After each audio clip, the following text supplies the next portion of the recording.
Did Jerry Kramer pee in somebody's Wheaties?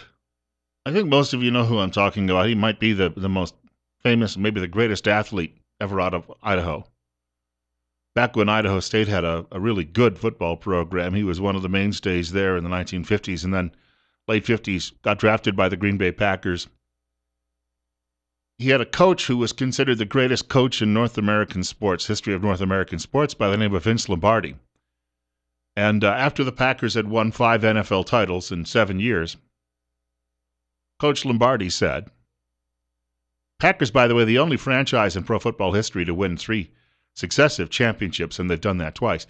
But Lombardi said about Jerry Kramer that he was the greatest lineman he had ever seen. Now, if the greatest coach in the history of North American sports gives you that endorsement, then I guess it's likely true. And in fact, in the late 1960s, Jerry Kramer was voted the best lineman in the first 50 years of the history of the National Football League.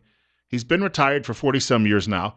He is not in the NFL Hall of Fame, and guess what? They skipped him again yesterday.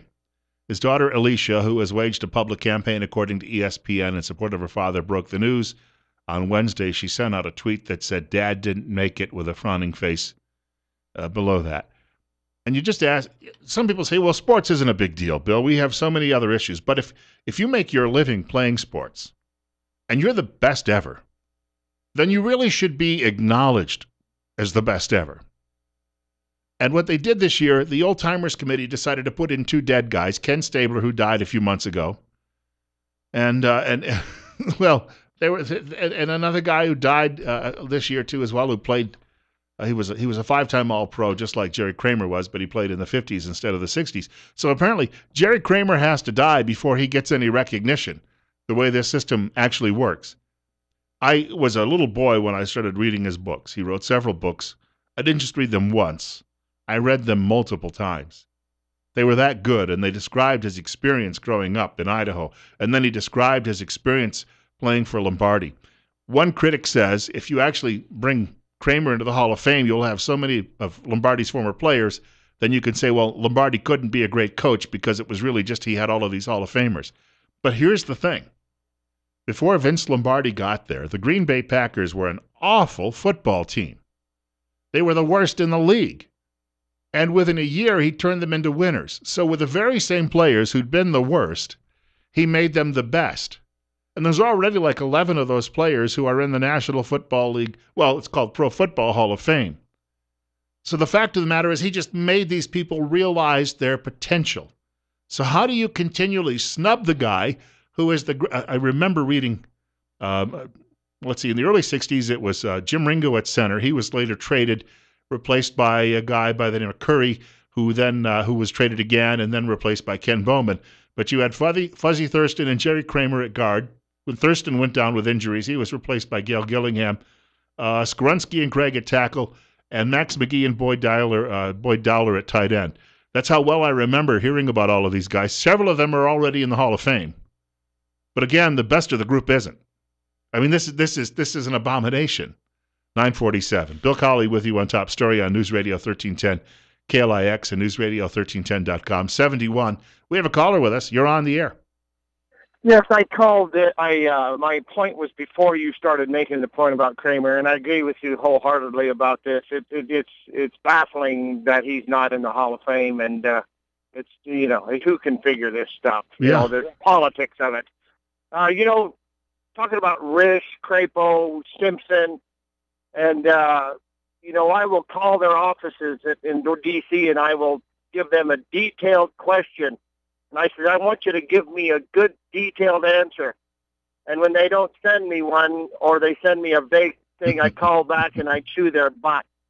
And then they quit sending me letters completely because they know who I am. I'm a pain in their butt. But I'm actually nothing to them. See, I'm just a call. They've never seen my face.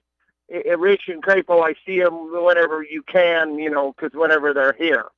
But to give you a little idea how disconnected people can become, Jared Vogel, Subway spokesman, you know what the deal is with him. He's on his way to prison for child porn maybe actually engaging in sex with children. And here this guy not only was a millionaire, that he was, let's face it, he used to be nothing but a fat slob.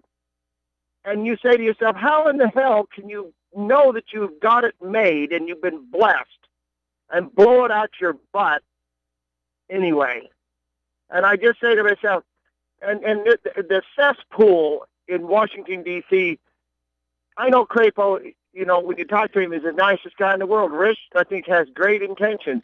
Simpson, he's lost in the shuffle. I don't know. Well, thank you much for the call. I think that, again, it comes down to the money, and you cannot run for office beyond your local town or city council any longer without satchels filled with money to pay for the advertising, because your opponent's going to be collecting satchels filled with money. And unfortunately, your obligation then becomes to the people who act. Peggy Noonan had a great piece in her column today saying it used to be the lobbyist was interested in an ambassadorship or maybe lunch with the president. Today, they want to dictate policy. And that trumps the interests many times of the constituents. Coming up next, we have Mike Gallagher, brought to you exclusively by the financial advisors at Waddell & Reed in Twin Falls. You can reach them at 736-6563. Hey, we've got about 4 minutes left after that. I'll take more of your phone calls then. About 6 minutes away from 10 o'clock, we are wrapping up this week's edition of Top Story with Bill Colley, of course, on News Radio 1310, KLIX, and newsradio1310.com, and God willing, the creek don't rise, they'll allow me to come back and do this again. Next week, I have a telephone caller joining us in the latter segment of the program today, and you're on the air. Yes, good morning, Bill. I'm way past the 80 mark. I've been around a long time, and I think the reason why the Republican Party refuses to bring impeachment charges against Obama for the damage he's doing is because there's plenty of corruption on the Republican side, and that will be brought to the surface if that happens. Yeah, we may be seeing the end of this two-party system, and maybe that's not such a bad thing. Well, I think so. God bless Donald Trump. I think he's the second coming of Teddy Roosevelt. Speak softly, carry a big stick, and let's get the job done. Hey, thank you much for the call, sir. You're welcome, Bill. Donald Trump, if nothing else, as our guest said in the first segment of the program today, has raised these issues that no one else was talking about that needed to be talked about. You're up next. You're on the air at 9:55 on KLIX. Bill, just to make your point on the football team and how a coach can be so effective, look at our own country. Look what's inspiring us now, and look what has put down other people. A coach can either build you up in the right way or put you down in the wrong way. And we can see that happening through our whole country right now, how we're being divided by a president that will not inspire everyone. And that comes down to leadership, because you've got someone who can come in and say, this is the way we're going, and they can show you that potential. And it does happen in sports, not that often, but it does. But it doesn't seem to happen in government at all any longer. Well, it's all the way around, Bill. I mean, look at a business.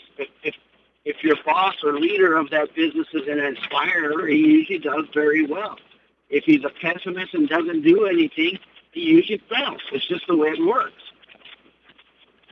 I thank you much for the call. I think you're spot on with that. Vince Lombardi, by the way, was actually offered at one time the vice presidential nomination by Richard Nixon in 1968.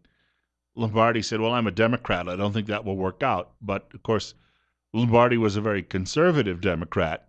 They were still some of them around, still several of them around back in that era. My dad came out of that background as well. But because Nixon recognized his leadership skills and said, aha, this is a guy. You realize when he took over the Packers, they had won one football game the year before, and they had been awful for 10, 12 years. His first year as coach, they had a winning record. Second year as coach, they lost the championship with 9 seconds to go because, on Jim Taylor on his way into the end zone was tackled, and then back then they didn't blow the whistle and tell everyone to go back, and Chuck Bednarik just laid on top of him until the clock ticked down and ran out. So if they'd had today's rules, they would have gotten up with 9 yards from the end zone, maybe thrown a pass, won the dang ball game. Then they would have had 6 championships in 8 years.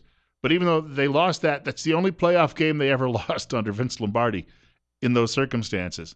So all of these guys, there's a legitimate argument to say everybody who played there over that stretch should actually have a shot at the Hall of Fame. I knew Tom Brown. He was a defensive back on 3 of those championship teams. And he just said it was constantly about living up to those expectations and excellence. And just going out every day and just call it rehearsal, practice, execution, whatever you want, making sure that you did it the right way. There was an old line about Lombardi, and I guess I'm paraphrasing it here, but it works in everyday life, where he said you will find that whatever success you have in life is directly proportional to the effort that you put into it. Yeah, these guys, maybe the entire team should be enshrined in the Hall of Fame. 9:58, Bill Colley with you on Top Story on News Radio 1310 KLIX and newsradio1310.com. Have a great weekend. Rush Limbaugh coming up next following news at 10 o'clock. Sean Hannity after 1 o'clock news. Glenn Beck after news at 4 o'clock this afternoon.